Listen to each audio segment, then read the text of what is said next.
ಕಾಂಗ್ರೆಸ್ನಲ್ಲೇ ನಾ ಹೆಚ್ಚ ನೀ ಹೆಚ್ಚ ನಾ ಹೆಚ್ಚ ನೀ ಹೆಚ್ಚ ಅಂತ ಬಂದದ. ಹೀಗಾಗಿ ಈ 2028 ಮೋಸ್ಟ್ ಪ್ರಾಬಬ್ಲಿ ನಮ್ಮ ಏನಪ್ಪ ಅಂತಂದ್ರೆ ಈ ಸತೀಶ್ ಅವ್ರು ಹಾಕಿದ್ರಿಂದ ಡಿ ಕೆ ಶಿ ಅವ್ರಿಗೆ ಭಯ ಆಗ್ಯದ, ನಾ ಆಗ್ತೀನಿ ಇಲ್ಲ ಗೊತ್ತಿಲ್ಲ ಅಂತೇಳಿ. ಅದಕ್ಕೆ ಅವರು ಒಂದಿಷ್ಟು ಏನೋ ಪ್ರಯತ್ನ ನಡೆಸಿದ್ದಾರೆ. ಒಂದಿಷ್ಟು JDS ಹೊಡೆದ ಒಂದು 10 ದಿನ ತಂದು ಏನೋ ಮಾಡಿದೆ 2 ವರ್ಷ ಆಗ್ಬೇಕಂತೇಳಿ. ಅದು ಈಗಿನ ಪರಿಸ್ಥಿತಿ ನೋಡಿದ್ರೆ KN ರಾಜಣ್ಣ ಅವರು, ಸತೀಶ್ ಅವರು ಜೊತೆಗೆ ನಮ್ಮ ಪರಮೇಶ್ವರಪ್ಪನವ್ರು ಕೂಡಿ ಬೆನ್ನತ್ತಿ ನೋಡಿದರೆ most probably D K Shivakumar ಅವ್ರಿಗೆ ಬೆಸ್ಟ್ ಪಾಲಿಸಿ ಅಂದ್ರೆ ಏನಪ್ಪ ಅಂದ್ರೆ ಉಪಮುಖ್ಯಮಂತ್ರಿ ಆಗೋದು, ಅಧ್ಯಕ್ಷಗಿರಿ ಉಳಿಸ್ಕೊಂಡು ಹೋಗೋದು. ಅಧ್ಯಕ್ಷಗಿರಿ ಸಹಿತ ಉಳಿದು ಭಾಳ ಕಷ್ಟದ ಈಗ.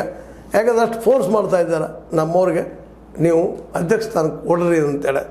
ಹೀಗಾಗಿ ಈಗ ಓಪನ್ ಆಗಿ KN ರಾಜಣ್ಣ ಹೇಳ್ತಾ ಇದ್ದಾರೆ, ಇಲ್ಲರಿ ನಾ ಬೇಕಾದ್ರೆ ಒಂದು ಹುದ್ದೆ ಬಿಟ್ಟು ಕೊಡ್ತೀನಿ, ನಂದು ನಾನು ಅಧ್ಯಕ್ಷ ಆಗ್ತೀನಿ ಅಂತೇಳಿ. ಆದರೆ ಈ ಒಂದು ದಿಟ್ಟತನ ನಮ್ಮ ಸತೀಶ್ ಅವರು ಇದ್ದಂಗೆ ಕಾಣೋದಿಲ್ಲ. ಯಾಕಂದರೆ ಅವ್ರಿಗೆ PW ಬಿಟ್ಟುಕೊಡು ಮನಸ್ಸಿದ್ದಂಗೆ ಕಾಣೋದಿಲ್ಲ. ಅದಕ್ಕೆ ಎರಡೂ ಇರಲಿ ಅನ್ನೋಂಥ ಮಾತದ. ಹೀಗಾಗಿ ಎರಡೂ ಇರಲಿ ಅಂದಾಗ ಸಹಜವಾಗಿ ಡಿ ಕೆ ಶಿ ಅವರು ಬಲಿಷ್ಠ ಆಗಿಬಿಡ್ತಾರೆ. ಅವರು ನಮಗೆ ಬಂದ ಸ್ಥಾನ ಬಿಡೋದಿಲ್ಲಪ್ಪ ಅಂತೇಳಿ. ಅದಕ್ಕಾಗಿ KN ರಾಜೇಂದ್ರ ಹೇಳ್ತಾ ಇದ್ದಾರೆ, ನನ್ನ ಒಂದು ಅಧ್ಯಕ್ಷನ ಮಾಡಿರಿ ಅಂತೇಳಿ. ಏನೋ ಆಗಲಿ ಈ ತಿಕ್ಕಾಟ ಅತಿ ಆಯ್ತಪ್ಪ ಅಂತಂದ್ರೆ ಅದು ಹೊರತು ಯಾರಿಗೆ ಬಿಡ್ತದೆ? ಕಾಂಗ್ರೆಸ್ಗೆ ಬಿಡ್ತದೆ.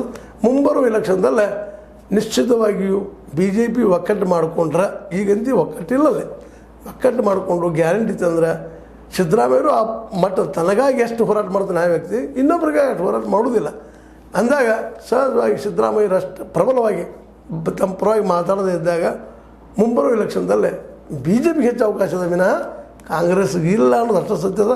ಅದಕ್ಕೆ KN ರಾಜಣ್ಣ ಅಂತವರು, ಡಿ ಕೆ ಶಿ ಅಂತವರು ಇದನ್ನೆಲ್ಲ ವಿಚಾರ ಮಾಡಿ ಮುಂದಿನ ಪಾಲಿಸಿ ಅಡಾಪ್ಟ್ ಮಾಡಿ ಭಾಳ ಒಳ್ಳೆಯದು ಅಂತ ಹೇಳ್ತಾ, ಡಿ ಕೆ ಶಿ AICC ಹೆಸರನ್ನು ದುರ್ಬಳಕೆ ಮಾಡೋದಾಗಲಿ, ಅದೇ ಕಾಲ KN ರಾಜಣ್ಣ ಸಿದ್ದರಾಮಯ್ಯ ಹೆಸರು ದುರ್ಬಳಕೆ ಮಾಡೋದಾಗಲಿ, ಇವನ್ನೋದು ತಪ್ಪೆರಡು ಅಂತ ಹೇಳ್ತಾ ಕೂಡಿ ಹೋಗೋದ್ರಾಗ ನಾಳೆ ಸ್ವರ್ಗದ ಇಲ್ಲಾಂದ್ರೆ ನರಕ ಕಾಯ್ದಿಟ್ಟು ಬುತ್ತಿ ಅಂತ ಹೇಳ್ತಾ ನಮ್ಗೆ ಅನಿಸಿದ ಕೆಲವು ಮಾತಾಡಿದ್ವಿ. ನಿಮಗೆ ಲೈಕ್ ಮಾಡಿ, ಶೇರ್ ಮಾಡಿ, ಕಮೆಂಟ್ ಮಾಡಿ, ಜೊತೆಗೆ ಸಬ್ಸ್ಕ್ರೈಬ್ ಆಗೋದು ನಿಲ್ಲಿಸ್ಲಿಕ್ಕೆ ಹೋಗ್ಬೇಡ್ರಿ. H16 ನ್ಯೂಸ್ ಅರ್ಥಾತ್ ಸತ್ಯದ ಕೈಗಿನ ವಂದನೆಗಳು.